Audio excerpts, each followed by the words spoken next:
Assalamualaikum warahmatullahi wabarakatuh. Om Swastiastu, Namo Buddhaya, salam kebajikan. Perkenalkan, nama saya Rafli Setiawan Najid, NBI 1111808182. Perkenalkan, nama saya Nadira Salsabilah, NBI 1118001003. Di sini saya dandakan kelompok. Saya akan menjelaskan tentang langkah-langkah advokasi kebijakan, referensi dari buku yang berjudul Merubah Kebijakan Publik. Langkah-langkah yang diperlukan dalam advokasi kebijakan memiliki 10 buah poin. Poin yang pertama adalah membentuk lingkaran inti, yakni kumpulan orang dan atau organisasi yang menjadi penggagas, pemrakarsa, dan pengendali utama seluruh kegiatan advokasi. Jadi lingkar inti merupakan perancang strategi sekaligus pemegang tongkat komando utama selama proses advokasi sedang berlangsung. Poin yang kedua, ada memilih isu strategis. Lingkar inti bertugas mengumpulkan data dan informasi sebanyak mungkin untuk menganalisis mana di antara sekian banyak isu aktual dalam masyarakat yang benar-benar strategis untuk diadvokasikan. Ada beberapa hal yang perlu dipertimbangkan dalam pemilihan isu strategis ini, yaitu faktor aktualitas, penting dan mendesak atau tuntutan dari sebagian masyarakat untuk segera ditangani. Selanjutnya ada isu tersebut sesuai dengan kebutuhan dan aspirasi masyarakat. Selanjutnya ada akan berdampak positif pada perubahan kebijakan publik lainnya yang mengarah pada perubahan sosial yang lebih baik.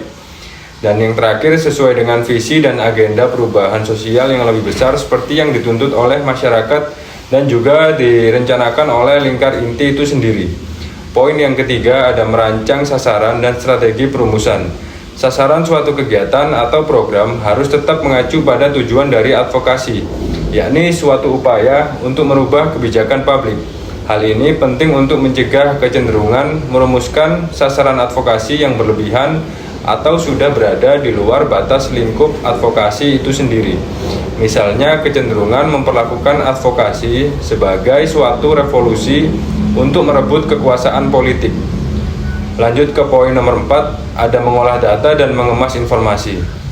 Hasil dari riset perlu dikemas sedemikian rupa untuk keperluan keseluruhan proses advokasi.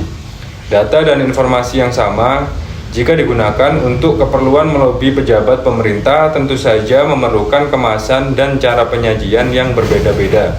Jika digunakan untuk keperluan menggalang dukungan langsung dan aktif dari berbagai pihak lain sebagai calon sekutu potensial, atau juga digunakan untuk keperluan kampanye pembentukan pendapat umum. Poin yang kelima, menggalang sekutu dan pendukung. Penggalangan sekutu dan sistem pendukung menjadi sangat vital dalam setiap kegiatan advokasi.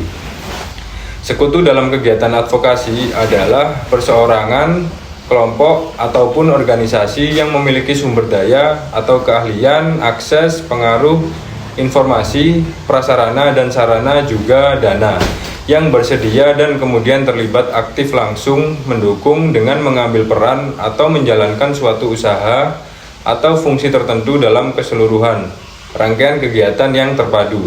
Adapun mereka yang tidak terlibat secara langsung, misalnya sekedar membantu penyediaan sarana dan logistik yang dibutuhkan, dapat dikatakan sebagai satuan pendukung atau supporting unit. Kemudian yang keenam, mengajukan rancangan tanding. Dalam bagian ini sudah memasuki pada tahap advokasi yang sebenarnya. Dalam tahap ini, tahap advokasi yang dilakukan adalah dengan membuat rancangan tanding counter draft legislation terhadap proses-proses legislasi dan jurisdiksi yang dilakukan oleh para pembuat kebijakan. Dan yang ketujuh, mempengaruhi pembuatan kebijakan.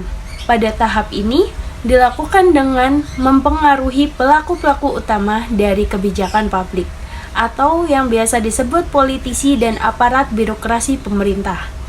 Oleh karena itu, dalam tahap-tahap ini akan berlangsung kegiatan-kegiatan lobby, negosiasi, mediasi, kolaborasi, dan sebagainya. Dan yang kedelapan, membuat pendapat umum.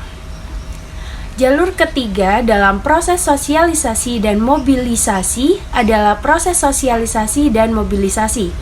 Pada jalur ini, proses advokasi dilakukan dalam beberapa kegiatan seperti kampanye, siaran pers, unjuk rasa, mogok, boikot, pengorganisasian basis dan pendidikan politik. Yang kesembilan, membangun basis gerakan. Proses advokasi ini memusatkan perhatian pada pengembangan basis massa dari gerakan advokasi seperti pengorganisasian rakyat, pendidikan politik, dan penyadaran sebagai bagian penting dari proses-proses sosialisasi dan mobilisasi untuk melancarkan tekanan sosial dan politik ke arah terjadinya perubahan-perubahan kebijakan publik yang lebih memihak kepentingan masyarakat luas. Dan yang terakhir ke-10, memantau dan menilai program. Pemantauan terhadap keseluruhan proses advokasi menjadi hal yang penting dalam kaitannya untuk mengantisipasi berbagai kemungkinan perubahan keadaan dan situasi yang menuntut perubahan strategi advokasi yang dijalankan. Jika tidak, advokasi bisa menjadi tidak efektif atau bahkan kontraproduktif sama sekali.